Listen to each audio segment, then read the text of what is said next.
Welcome to the deep dive.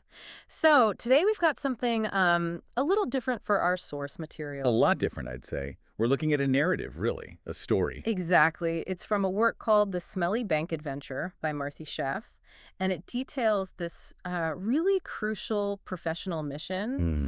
that just gets completely, and I mean completely hijacked by a sensory disaster, a domestic disaster. That's a great way to put it. The goal was so simple, so adult. Open a brand new Italian bank account. Start a business. Right. Feel like responsible grown-ups, but Yeah. the reality was something else entirely. Yeah.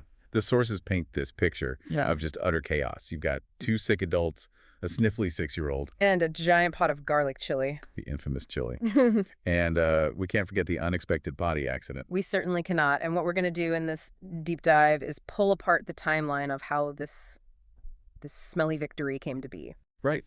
It's a great case study in what happens when a critical appointment absolutely cannot be missed, no matter how bad you smell. We're looking at the psychology of just pushing through. Okay, let's get into it. Section 1. The anatomy of a culinary crisis. The sources make it really clear the whole problem started with good intentions. It always does, doesn't it? Right. So Marcy and Melissa, they're sick. They decide to make this super healthy chili to, sweat it out, a home remedy. And this is their first, let's call it a strategic error, a major one, considering they have a bank appointment. An in-person formal appointment. Exactly. And the ingredients they choose, I mean, it's a recipe for disaster. It really is. The sources list them out. Tons of garlic, onions, peppers, tomatoes, lentils. All the smelly things. Everything's smelly. And powerful is an understatement. The intended cure totally backfired because the sources say the smell started to, and I quote, ooze from their pores. Ooze. It wasn't just on their clothes. It was becoming part of them, like a spicy cloud. A spicy cloud that just kept getting stronger and stronger until it reached what the author calls superhero-level garlic. I love that phrase. It's not just a smell, it's a superpower nobody wants. And they get this perfect confirmation of how bad it is from the most honest source possible. The 6-year-old. The 6-year-old, of course.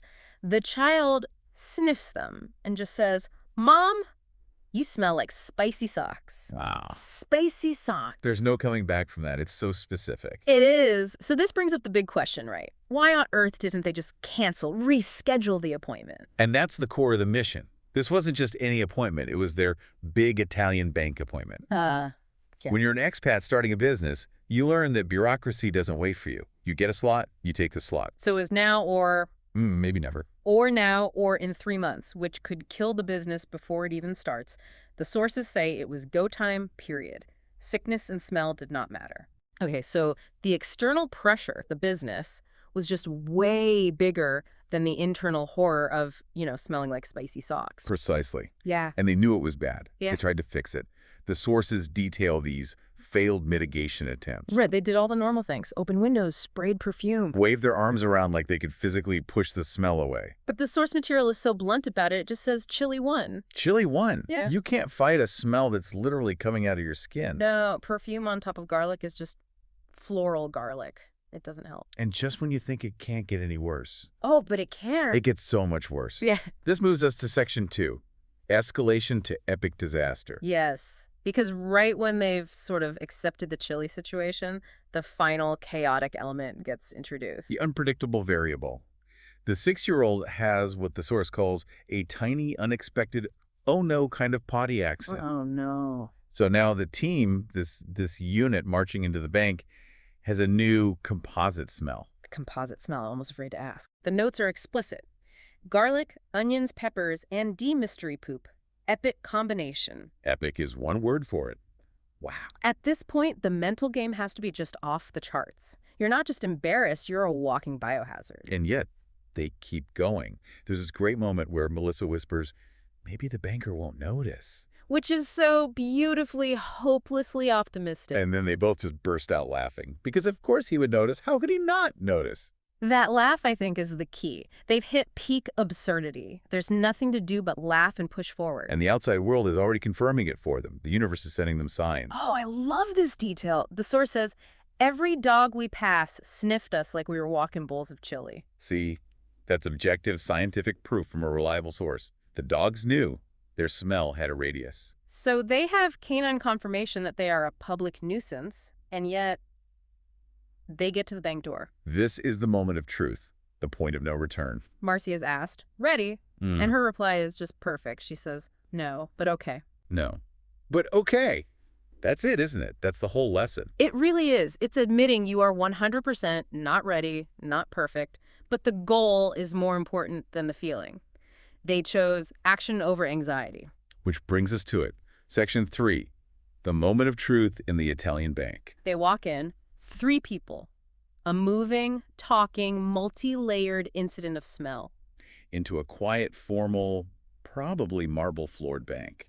And the banker's reaction, it's a masterclass in professionalism under duress. He tries. The source says he smiled politely. But the smell, it hit him instantly. Boom. Boom. No slow burn. Just an immediate wall of scent. And you can see the physical toll it takes on him. The source is so vivid, he blinks once, then twice. And his eyes start watering. Yes, like chopped onions. The smell is so potent, it's creating a sympathetic physical reaction in a bystander. And on top of all that, they can't even explain themselves properly. Right, the language barrier. They're trying to apologize in Italian, but they're sick, so their words just sound like sneezes and coughs.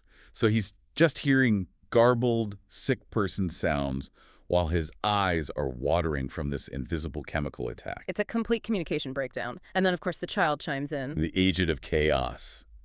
The truth teller. Waving at the banker and proudly announcing, "Hi, I smell too." Oh my gosh, just owning it. No shame at all. And later, after a coughing fit, the child adds, "I think my socks smell spicy." Just connecting all the dots for the poor banker. Making sure he understands the full picture. And you have to give this banker some credit. The man's a hero. A true professional. He's being assaulted by fumes. There's a child confessing to smelly socks, and he just keeps going. The source says he was nodding slowly. But typing very fast. Very fast. Like he was thinking, I have to finish this transaction before I pass out from chili fumes. It's a race against the clock. And they even had to use a translator app on their phone just to properly apologize for their own existence. Can you imagine typing that out? We are sorry we smell like a combination of chili and other things. But they did it. The mission was a success. He hands them their shiny new Italian bank cards like treasure from a quest. And what a quest it was. And in their excitement, they shout, "Grazie." Oh, no. And the source notes they were blasting him with another wave of chili breath. A final parting gift. A little aromatic flourish on their victory. So they leave, mission accomplished. And the final detail, the banker's epilogue, is just perfect. It's the silent confirmation of everything. As soon as they're out the door, he goes to the window. And opens. Every single one of them. A full ventilation protocol is initiated.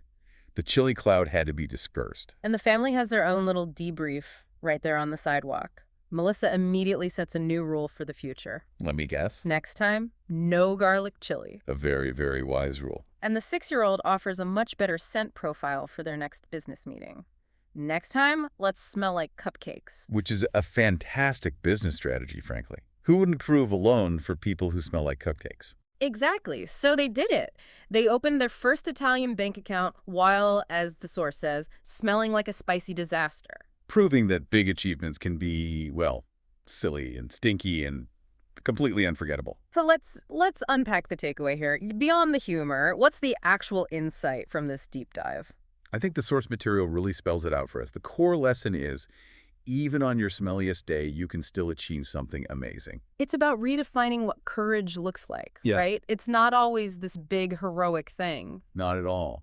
Sometimes, as the source says, being brave means showing up exactly how you are, garlic and all. I love that. Garlic and all. They didn't wait to feel better. They didn't wait for the smell to go away. They prioritized the necessary action, starting their business over their own, very intense, very real discomfort and embarrassment. This whole story, this smelly bank adventure, it's really shown us that your perfect plan is always going to crash into messy reality.